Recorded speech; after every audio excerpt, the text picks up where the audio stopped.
Hello everyone, welcome to me reading you Alex Rider, Book 9. SCORPIA Rising, Chapter 24, Departures. It was time to go. Alan Blunt had reached his last day as head of MI6 Special Operations. He had just finished packing his personal possessions. It hadn't taken him very long. In fact, they all fitted inside a small shoebox which now sat in the middle of his otherwise empty desk. Of course, what he would really be taking from here would be his memories, and he had certainly had enough of those. It briefly occurred to him that he might write a memoir, which I don't know which one it is. It was very much the trend with politicians and departing civil servants. But that was out of the question.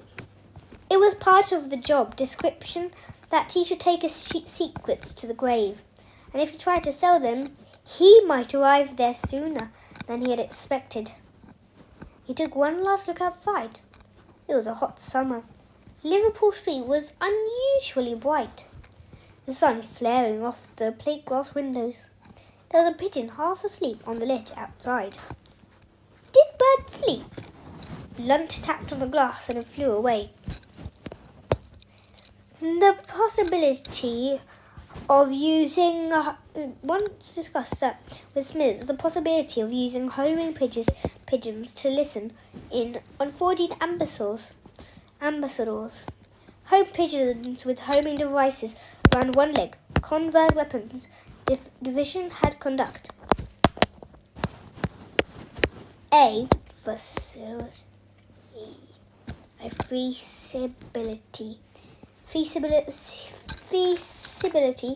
Feasibility study, but nothing had come of it. Blunt had seen Smithers a few weeks ago after his return from Cairo. There had been a formal debriefing. The two of them had not said goodbye. But Blunt went back to his desk and rested a hand on the shoebox. He was tempted to throw it in the dustbin. There was nothing inside that he really wanted. Suddenly he just needed to get out of there. In 2 days he was leaving for Venice. First stop on a 6-week tour of Europe. His wife was going with him.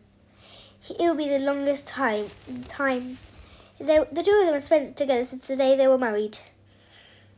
The door opened and Miss Jones came in, the new head of Special Operations, just as he expected.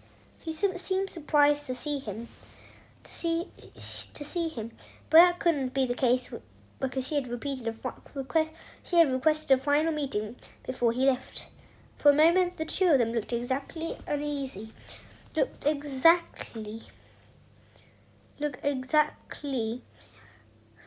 two of them looked at each other uneasily across the desk. It occurred to Blunt that they should switch round. Her place was behind it now.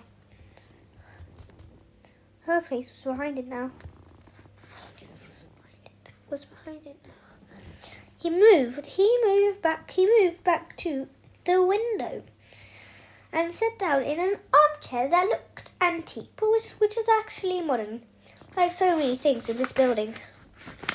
It wasn't what it seemed. Miss Jones perched on the edge of the desk. She was wearing black, a smart suit with a silver chain around her neck. She was sucking one of her peppermints. That was bad news. Blunt knew her habits. She sucked mints when she had something unpleasant to say. "Congratulations," he said. He had only been official told her about her new appointment that morning.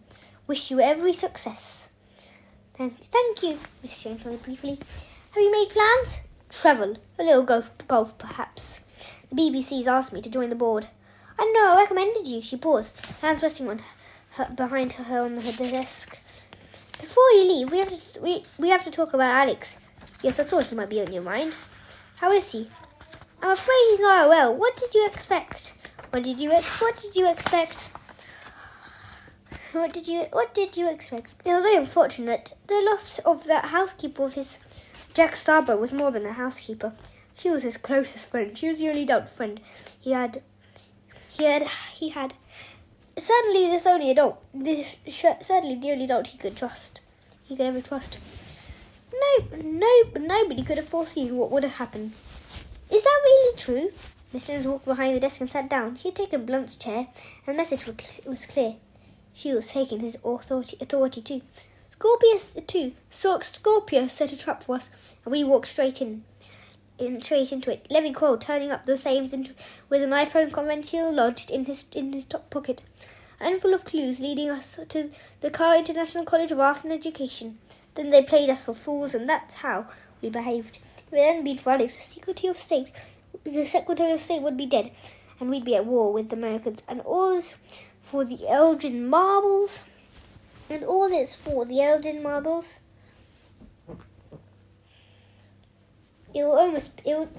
beggars belief. Blunt spread his hands. I take full responsibility. You don't need to worry. You can start your new job with a clear coincidence.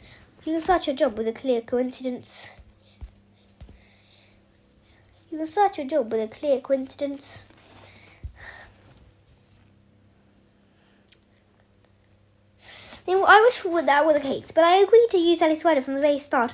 I'm talking about the Stormbreaker affair over a year ago. I have my doubts about bringing a 14-year-old boy into our world. I ignored them. He was too useful to us. In that respect, I am as guilty as you. Blunt was impressed.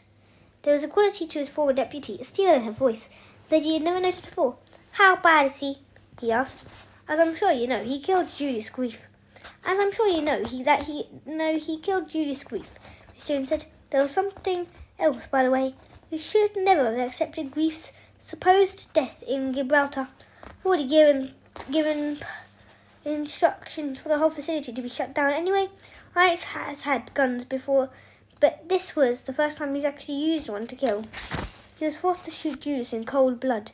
I don't think he can be blamed. Unfortunately, the effect on him has been traumatic.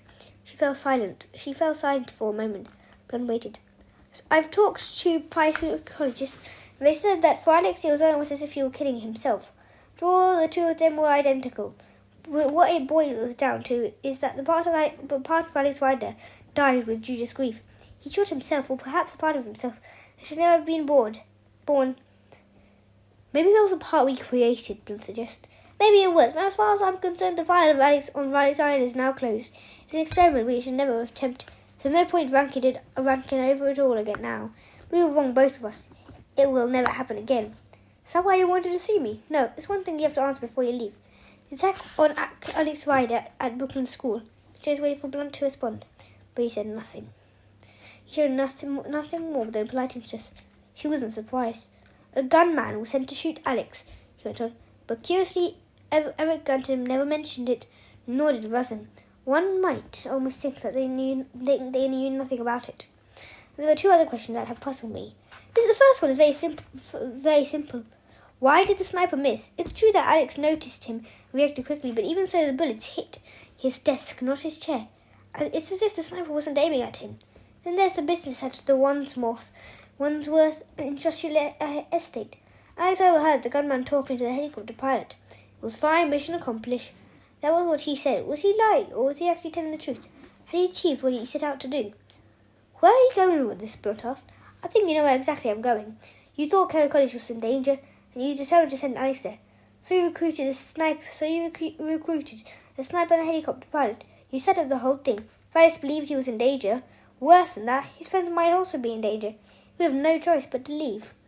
I've traced the ownership of Robinson R22, by the way, so there's no point denying it. I wouldn't insult your intelligence by denying it, Miss Jones, Blunt replied.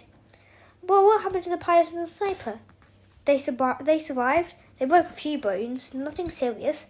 They're both recuperating on the Isle of Man.